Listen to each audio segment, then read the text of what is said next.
है, अली बाबा नाम का एक लकड़हारा हुआ करता था। वो अपनी बीवी के साथ गरीबी में जिंदगी गुजार रहा था।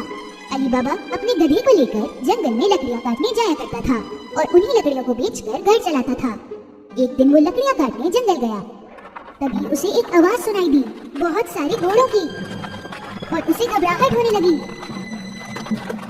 शायद ये चोर है, मैं छुप जाता हूँ। गधे को झाड़ियों में छुपा के अली बाबा पेड़ पर चढ़ गया।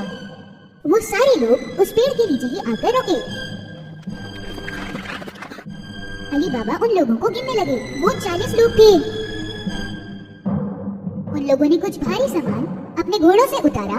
अली बाबा को समझ में आ गया कि वो चोर हैं। उनका मालिक एक बड़े से पत्थर की तरफ गया और चिल्लाया, खुल जा सिमसिम। तभी कुछ अजीब सा हुआ। वो बड़ा सा पत्थर हट गया और एक दरवाजा सामने दिखा और सामने थी एक गुफा। सभी चोर एक एक कर अंदर गए अपने भारी सामान के साथ। आखिरी चोर के जाते ही वो पत्थर फिर से अपनी जगह आ गया। अली बाबा को यकीन नहीं हुआ, पर थोड़ी देर में वो पत्थर फिर से हिला और सारे चोर बाहर आने लगे। मालिक बाहर आया और फिर से चिल्लाया, बंद हो जा सिमसिम। उस पत्थर ने फिर से रास्ता बंद कर दिया और वो सारे चोर अपने घोड़ों पर सवार होकर वहाँ से चले गए। अली बाबा पेड़ से नीचे उतरा और सीधा उस पत्थर की तरफ गया। उसने भी वही अल्फाज बोले, खुल जा सिमसिम। वो पत्थर गड़गड़ाहट की आवाज के साथ फिर से हटा। अली बाबा अंदर गया। अंदर जो था वो देखकर वो बहुत हैरान हो गया। सोने के सिक्के, हीरे और खजाने यूं ही बिखरे हुए थे। उसने बहुत सोचा और 3 बोरों में बहुत सारा सामान लिया और वहाँ से चला गया। बाहर उसने फिर से वही अल्फाज बोले जो मालिक ने बोले थे, बंद हो जा सिमसिम। उसने सारा सामान अपने गधे पर रखा और घर चला गया। घर पहुंचकर उसने अपनी बीवी को वो सामान दिखाया। उसे भी समझ नहीं आया कि अली बाबा ये सब लाया कहाँ से? सोना कहाँ से मिला?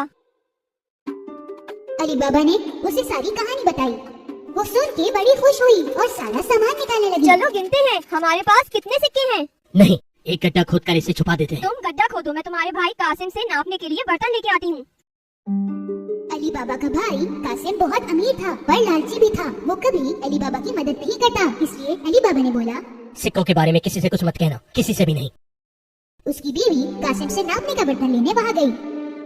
कासिम को दाल में कुछ काला लगा तो उसने पूछा, तुम्हें क्यों चाहिए? क्या नापोगे उसमें? अली बाबा की बीवी ने कासिम से झूठ बोला। कासिम को उसकी बातों पर यकीन नहीं हुआ। उसने चुपके से बर्तन के नीचे शहद लगाकर दे दिया।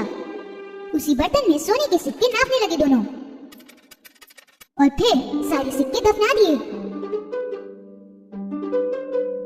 उसके बाद अली बाबा की बीवी कासिम को उसका बर्तन वापस करने गई, पर उसने देखा ही नहीं कि बर्तन के नीचे सोने के सिक्के चिपक गए हैं। उसने ये बहुत बड़ी गलती कर दी। कासिम को बर्तन मिलते ही उसने नीचे की तरफ देखा। सोने का सिक्का देख के वो हैरान रह गया। कहाँ से मिला होगा अली बाबा को वो सोना? कासिम की नींद उड़ गई। सुबह होते ही वो अली बाबा के घर गया और उसे बर्तन के नीचे लगा हुआ सिक्का दिखाया। अली बाबा, तुम सोना खरीद तो नहीं सकते, कहाँ से आया फिर ये सोना? बताओ मुझे। अली बाबा ने उसे सारी कहानी बताई ताकि वो किसी और को इसके बारे में ना बताए। अगर तुम मुझे उस जगह नहीं लेकर गए तो मैं चोरों को बता दूंगा कि तुमने क्या किया। पर कासिम, अली बाबा को यकीन था कि कासिम सच में बता देगा, इसलिए उसे उस जगह ले जाना ही पड़ा। वो गुफा इसी चट्टान के पीछे है। अब चलो यहाँ से, कहीं वो चोर दोबारा ना आ जाए। दोनों वापस घर आ गए, लेकिन कासिम का ध्यान उधर ही था। वो हाथों हाथ 2 घोड़े लेकर गुफा पहुंचा। वहाँ पहुंचते ही उसने वो अल्फाज कहे जो अली बाबा ने उसे बताए थे, खुल जा सिमसिम। वो पत्थर हट गया और वो रास्ता खुल गया। कासिम को यकीन नहीं आया। अंदर का नजारा वो देखता ही रह गया। इतना सोना देखकर उसका दिमाग खराब हो गया। जल्दबाजी में उसने अपने बोरों में सोना भरा। जब पूरे बोरे भर गए थे तो वो बाहर निकलने लगा, पर वो तो पत्थर से बंद पड़ा था और उसे खोलने के लिए जो अल्फाज बोलने थे वो उसे याद नहीं आ रहे थे, तो वो अपनी तरफ से बोलने लगा, खुल जा टिमटिम, खुल जा समसम, खुल जा टमटम। उसने बहुत कुछ बोला लेकिन वो पत्थर हटा नहीं। वो बहुत घबरा गया क्योंकि उसे कोई रास्ता नहीं मिल रहा था। थोड़ी ही देर में चोर गुफा में आ गए। उनको कासिम के घोड़े देखकर बहुत हैरानी हुई और सारे चोरों ने अपनी तलवारें निकाली। कुलचा सिमसिम।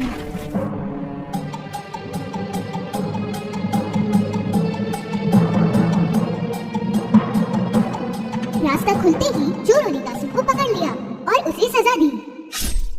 तो ये चोर हमसे चोरी कर रहा था। बहुत रात होने पर कासिम की बीवी अली बाबा के घर जा पहुंची। उसने अली बाबा से मदद मांगी। अली बाबा भी काफी परेशान थे। वो गुफा पहुंचा तो उसे कासिम के घोड़े दिखे। तब उसे समझ आया कि कासिम को चोरों ने मार डाला है।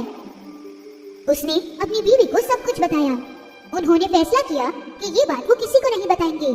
कुछ दिनों बाद अली बाबा और उसकी बीवी कासिम के घर रहने लगे। उन्होंने उसका कामकाज संभाला और तरक्की की। वो दिन ब दिन अमीर होते गए। उसी वक्त चोरों के मालिक को समझ आया कि दिन ब दिन सोना खत्म होता जा रहा है। तो उसने एक चोर को नजर रखने के लिए कहा, शहर में जाओ और देखो कि क्या कोई नया अमीर हुआ है और बहुत खर्चा करने लगा है। उस चोर की नजर पड़ी अली बाबा पर, जो सोने के सिक्के लेकर बाजार में घूम रहा था। उसने उसका पीछा किया। अली बाबा के घर में घुसते ही चोर ने उसके दरवाजे पर निशान लगा दिया। शाम को जब कासिम की बीवी घोड़ों को पानी देने गई, उसने वो निशान देखा। उसे समझ में आ गया कि कोई मुसीबत आने वाली है, तो उसने रंग लेकर सारे दरवाजों पर ऐसा निशान बना दिया। सुबह होते ही 40 चोर अली बाबा का घर ढूंढने के लिए आए। तब उन्हें सारे दरवाजों पर एक ही निशान दिखा। हार के वो वापस चले गए, पर उनका मालिक जिद्दी था। उसने हुलिया बदल के उसे ढूंढना शुरू किया और चुपचाप वो पहुंचा अली बाबा के घर। दरवाजा खटखटाया तो अली बाबा बाहर आए। मैं बहुत दूर से आया हूँ। मैं तेल बेचने निकला था। सुना है कि आप यहाँ के बहुत अमीर इंसान हैं। तेल बहुत अच्छा है, क्या आप खरीदेंगे? अली बाबा ने चोरों के मालिक को तेल वाला समझकर रात के खाने पर बुलाया। तेल की 40 बर्नियां लेकर वो अली बाबा के घर पहुंचा। अली बाबा ने उसकी बहुत खातिरदारी करी। अली बाबा ने चोरों के मालिक को रात को रुकने का कहा और उसने खुशी खुशी हाँ कर दी। जब वो दोनों खाना खा रहे थे, कासिम की बीवी तेल की बर्नियां देखने गई। उन्हें कुछ आवाज सुनाई दी। क्या हम निकल जाए? नहीं, थोड़ी देर और। तब उन्हें समझ आया कि इनमें तेल नहीं बल्कि चोर छुपे हैं, और उसे समझ आया कि ये लोग क्यों आए हैं। वो किचन में गई और तेल गरम करने लगी और हर एक बर्नी में गरम तेल डाला। अंदर बैठे चोरों की हालत खराब हो गई और वो कुछ कर भी नहीं सके।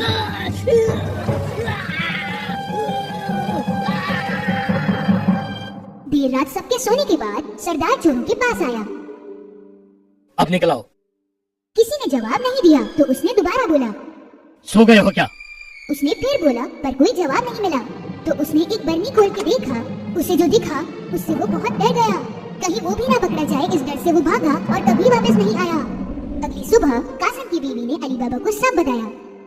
अब वो बिना चोरों की परवाह किए पूरी फैमिली के साथ हंसी खुशी जिंदगी